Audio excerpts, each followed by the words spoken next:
sou o Marcelo. Muito boa tarde, meu nome é Lucas Zacarias. Sou o Igor. Nós somos do grupo 4 e viemos apresentar o nosso tema, que é sobre a mecanização do campo e a predominância de monoculturas e pastagens. Nós fizemos uma pesquisa sobre o contexto e soluções sobre esse assunto e vamos apresentar nesse seminário. Com isso, elaboramos algumas ideias acerca do tema. Gostaria de começar dando um contexto dessa situação. O Brasil, ele foi uma colônia de exploração de Portugal. No século XVI e no século XVII, as principais atividades aqui eram o plantio de cana e depois a pecuária extensiva. Depois, no século XVIII e XIX, foram tendo a monocultura lá no interior paulista de café. Bom, acontece que mais ou menos lá na metade do século XX, o mundo presenciava a Revolução Verde, que era basicamente o uso intensivo de maquinários e insumos agrícolas, para aumentar a produtividade.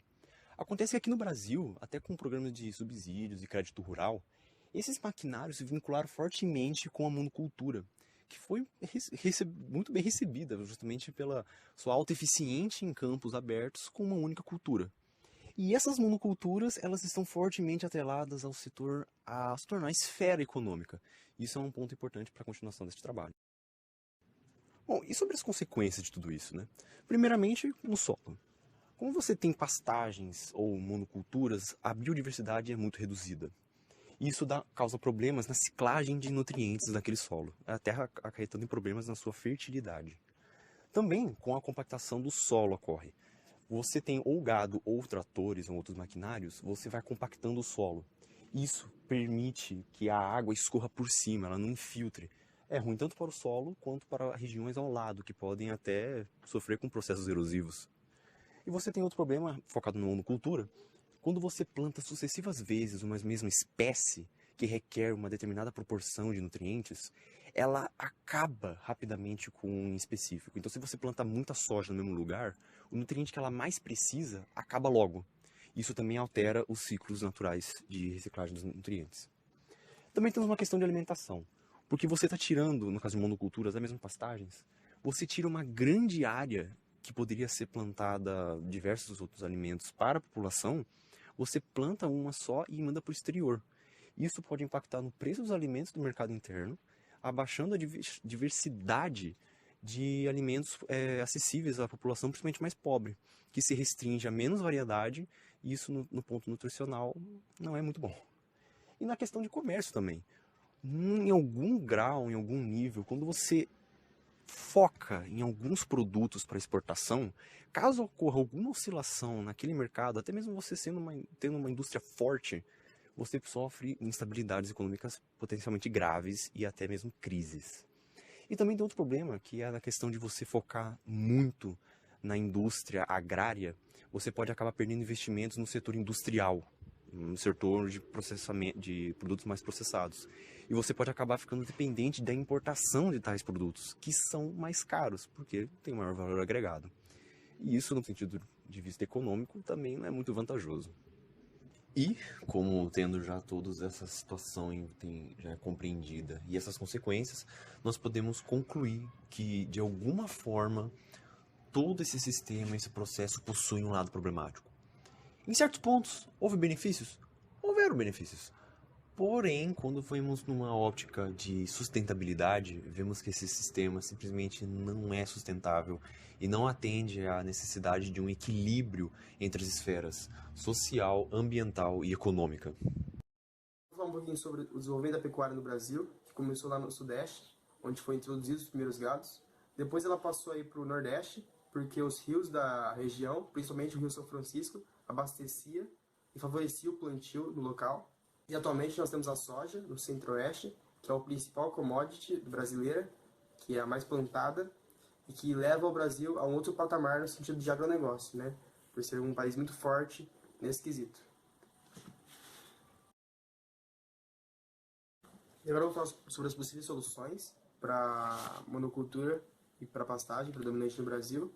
E a primeira é a mais conhecida, a rotação de cultura, que é muito feita na China e se baseia em fazer um rotacionamento de vários plantios de vários minerais que favorece a plantação porque dá atenção para cada uma e propõe uma diversidade no plantio, então não fica numa coisa só.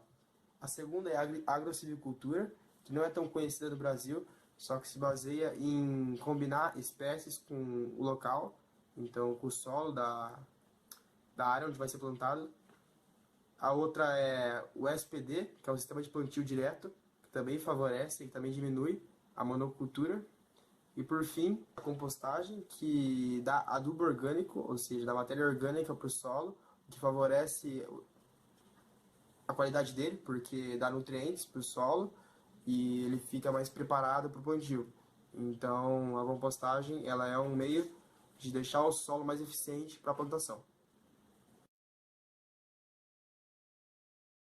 Bom, o que poderia ser feito em relação a tudo isso? O grupo analisou toda a situação e elaborou algumas ideias, baseadas nessas já comentadas, que realmente, no fim, é basicamente uma síntese de tudo isso. Porém, a gente precisa falar de algumas considerações iniciais.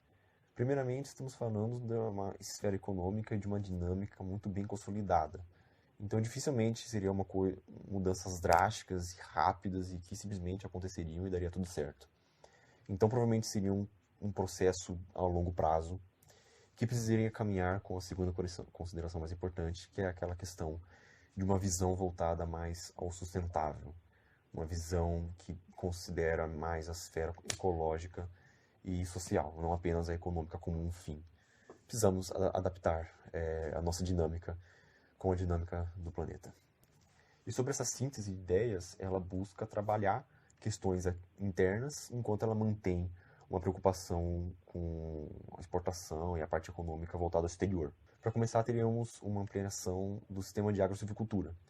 Ele foi visto muito interessante porque para abastecimento interno do mercado, e principalmente para consumo, é mais interessante a variedade de produtos, não tanto a abundância.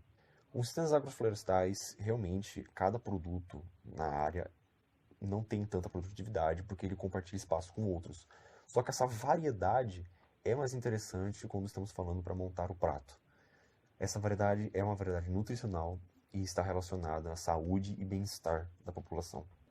E também foram observados alguns obstáculos que muito provavelmente esse sistema encontraria. Em relação primeiro às terras. Dificilmente seriam terras já de monoculturas que você simplesmente tira e coloca agrofloresta. Isso poderia causar outras instabilidades na questão econômica. Então, uma visão mais segura, a gente tem a questão de restauração ecológica, visto que esses sistemas agroflorestais eles podem ser implementados em regiões de algum nível degradadas pelo ser humano, inclusive até mesmo cerrado, e que poderiam tornar essas terras uma fonte de produção de alimentos. Evitando aprofundamento em questões muito polêmicas, acontece de que, com base na Constituição em relação à função social da terra, quando o Estado compra porções de terra improdutivas ou inutilizadas que estão nas mãos de uma propriedade privada, geralmente elas são passadas à agricultura familiar.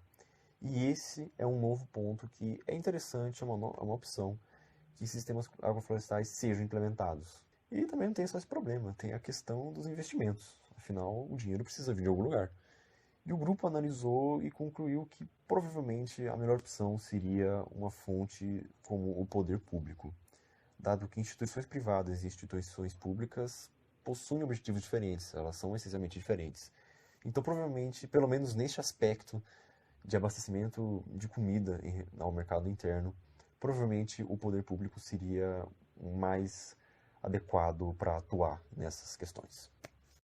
A compostagem é um processo muito positivo, porque ele pega rejeitos que são inúteis para os humanos e transforma em adubo orgânico. É muito bem aplicável lá na pequena e micro escala, pode até complementar os sistemas agroflorestais e até ser usado em pequenos sítios. Agora, para implementar em larga escala, o tempo desse processo de compostagem acaba virando um problema muito grande. E mesmo sendo aplicável em larga escala, é muito difícil que isso ocorra. Outro problema da compostagem é o consumo de energia. Você gasta muita energia com a locomoção dessa carga orgânica de um ponto para o outro e depois da colheita, o processamento e venda desses produtos também vai consumir novamente muita energia. A rotação de culturas, de forma sazonal, ela pode ajudar a amenizar essas mazelas causadas pela monocultura no solo. E essa sazonalidade, criada pela rotação de culturas, pode abrir portas também para novas indústrias no processamento dessas culturas e assim acabar movimentando a economia e gerando empregos.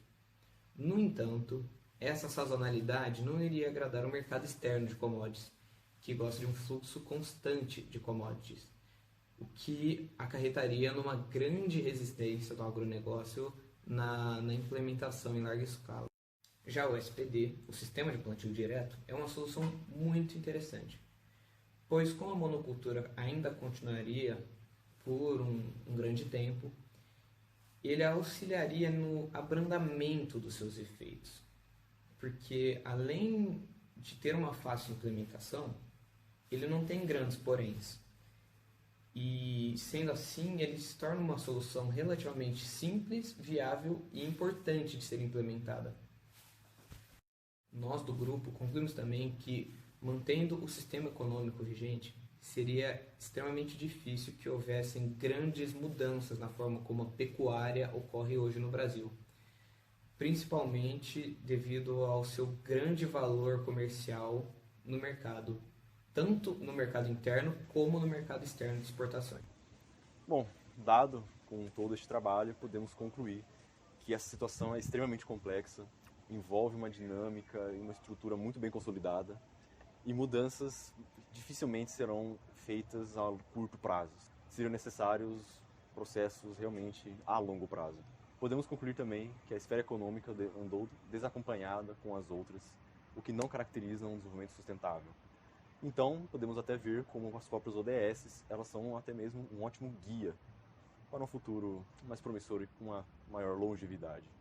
Agradecemos pela sua atenção e é isso. Grupo 4, encerrando o trabalho.